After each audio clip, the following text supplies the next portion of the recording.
লেবুর গাছে কখনো আম হয় না, লেবুর গাছ থেকে কখনো আম আশা করা যায় না। মাননীয় স্পিকার, উনি যতই ভালো বক্তব্য দেখ, ওনার পরিচয় আপনারাও জানেন, আমরাও জানি। আপনি রাষ্ট্রপতির উপরে ভাষণ, ওনাকে কিছু বলার দরকার মনে করেন নাই? যে এলাকার যাতায়াত ব্যবস্থা উন্নত, সেই এলাকা তত উন্নত।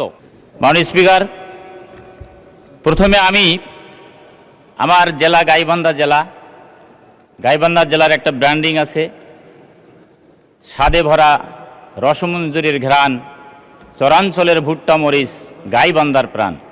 মাননীয় সদস্য, আপনি যেভাবে স্টার্ট করছেন, আমরা 15-20 মিনিট লাগবে। আমি আপনাকে আরো 2 মিনিট 7 মিনিট টাইম দেবো। 7 মিনিটের মধ্যে প্লিজ কনক্লুড। ঠিক আছে, ধন্যবাদ। মাননীয় স্পিকার, আমাদের স্বাদ আছে, সাধ্য নাই। আমরা আমাদের বাপদাদার আমল থেকে শুনে আসছিলাম, গাইবান্ধার বালাসী থেকে জামালপুরের বাহাদুরাবাদ ঘাট পর্যন্ত একটা ব্রিজ হবে, যমুনা সেতু। মাননীয় স্পিকার, এটা প্রথমে আমাদের ওখানে হওয়ার কথা ছিল, সেটা পরবর্তীতে সিরাজগঞ্জ হয়েছে, টাঙ্গাইল সিরাজগঞ্জ। এখন আমরা শুনতেছি দ্বিতীয় যমুনা সেতু হবে। আমি আজকে সংসদে দাঁড়িয়ে গাইবান্ধাবাসীর পক্ষ থেকে শুধু নয়, উত্তরাঞ্চলের উত্তর 8টি জেলা, মাননীয় স্পিকার, এই 8টি জেলার জনগণের পক্ষ থেকে তাদের প্রাণের দাবি, এই দ্বিতীয় যমুনা সেতু গাইবান্ধার বালাসী থেকে জামালপুরের বাহাদুরাবাদ ঘাট পর্যন্ত যেন হয়। এই এলাকার সমস্ত মানুষের প্রাণের দাবি। মাননীয় স্পিকার, এই সেতু যদি হয়, তাহলে শুধু এই 8টি জেলায় নয়, এর সাথে জয়পুরহাট জেলাও আমাদের এই দিক দিয়ে তারা যাতায়াত করতে পারবে। প্রায় 150 কিলোমিটার রাস্তা কমে যাবে এবং সময় বাঁচবে। মাননীয় স্পিকার, এজন্য আমি আজকে মহান সংসদে দাঁড়িয়ে আবারও জোরালোভাবে দাবি করছি, এই সেতু যেন দ্বিতীয় যমুনা সেতু আমাদের গাইবান্ধা এবং বাহাদুরাবাদের মধ্যে হয়। আপনার মাধ্যমে আজকে এই মহান সংসদে আমি সেতু মন্ত্রীর দৃষ্টি আকর্ষণ করছি। মাননীয় স্পিকার, সেই সাথে আমাদের গাইবান্ধায় এখানে কৃষি বিশ্ববিদ্যালয় হওয়ার কথা ছিল, সেটাও কেটে নিয়ে অন্য এলাকায় নিয়ে দেওয়া হয়েছে। মাননীয় স্পিকার, আমাদের নির্দিষ্ট জমি আছে, সেখানে একটি কৃষি ইনস্টিটিউট আছে, সেখানে 3টে ফ্যাকাল্টি চালু আছে। মাননীয় স্পিকার, যদি আপনি আপনার মাধ্যমে শিক্ষামন্ত্রী মহোদয়ের দৃষ্টি আকর্ষণ করছি, এই কৃষি বিশ্ববিদ্যালয় যদি অনুমোদন করা হয়, অনুমোদনের পরের দিন থেকে ক্লাস নেওয়া সম্ভব। মাননীয় স্পিকার, যেহেতু সেখানে 3টি ফ্যাকাল্টি আছে, ছাত্রছাত্রী আছে, এজন্য গাইবান্ধাবাসীর প্রাণের দাবি, এই কৃষি বিশ্ববিদ্যালয় আমরা যাতে পাই, সেজন্য ব্যবস্থা গ্রহণ করবেন। মাননীয় স্পিকার, সেই সঙ্গে মেডিকেল কলেজ নেই, আমাদের পলিটেকনিক ইনস্টিটিউট নেই। আমি শুনেছি একটি পলিটেকনিক ইনস্টিটিউটের মধ্যেই মঞ্জুরি হয়েছে, কিন্তু সেটা এখনও বাস্তবায়ন হয় নাই। মাননীয় স্পিকার, যদি থেকে থাকে তাহলে অতি দ্রুত যাতে এটা বাস্তবায়ন করা হয়, আমি মাননীয় শিক্ষামন্ত্রীর সে ব্যাপারে দৃষ্টি আকর্ষণ করছি।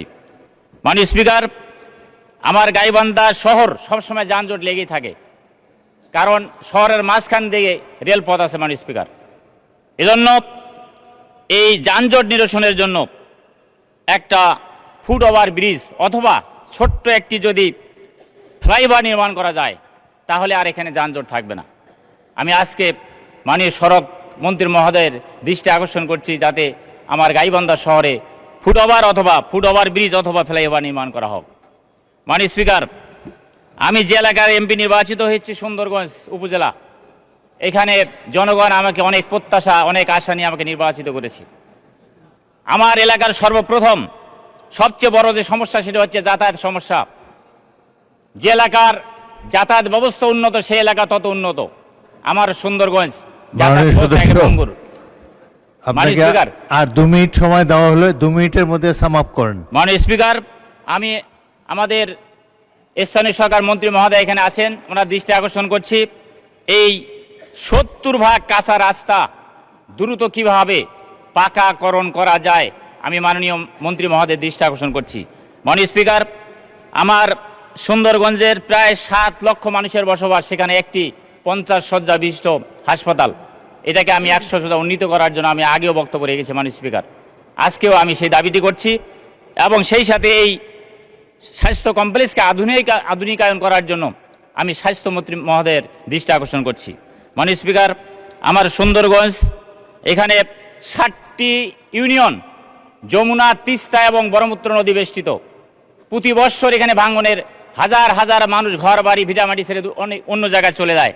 মাননীয় স্পিকার, আজকে সংসদে দাঁড়িয়ে আমি সেই দৃষ্টি আকর্ষণ করছি, এখানে আমাদের পানি সম্পদ মন্ত্রী মহোদয় যদি থাকেন, আমি অনতিবিলম্বে জিও ব্যাগ ফেলার মাধ্যমে যাতে এই ভাঙন রোধ করা যায় সেই ব্যবস্থা যেন উনি গ্রহণ করবেন। মাননীয় স্পিকার, মাননীয় স্পিকার, যুবকদেরকে, বেকার যুবকদেরকে আমরা চাকরি না দেওয়ার কারণে আজকে তারা বিভিন্ন অসামাজিক কার্যকলাপে লিপ্ত হচ্ছে। মাননীয় স্পিকার, আমি সেজন্য দাবি করব বেকার সমস্যা দূরীকরণের জন্য আমার সুন্দরগঞ্জে একটি ট্রেনিং ইনস্টিটিউট গঠন করা হোক, ট্রেনিং ইনস্টিটিউট যাতে স্থাপন করা হয়, যার মাধ্যমে বেকার যুবকদের ট্রেনিংয়ের মধ্য দিয়ে তারা চাকরি পাবে এবং তারা বিদেশে তারা কর্মসংস্থান করতে পারবে। মাননীয় স্পিকার, মাননীয় স্পিকার, আমার এলাকার আরেকটি সমস্যা হচ্ছে, আমার এলাকা বেকার যুবকদের এই ট্রেনিং ইনস্টিটিউট প্রতিষ্ঠার মধ্য দিয়ে যেমন তাদের বেকার সমস্যার সমাধান করা সম্ভব।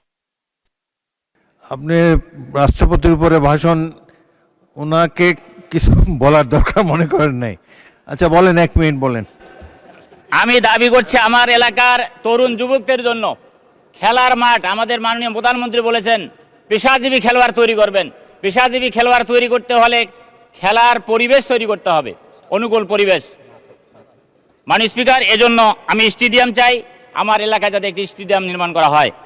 পরিশেষে আমি মাননীয় স্পিকার, রাষ্ট্রপতির ভাষণ, মাননীয় স্পিকার, লেবুর গাছে কখনো আম হয় না,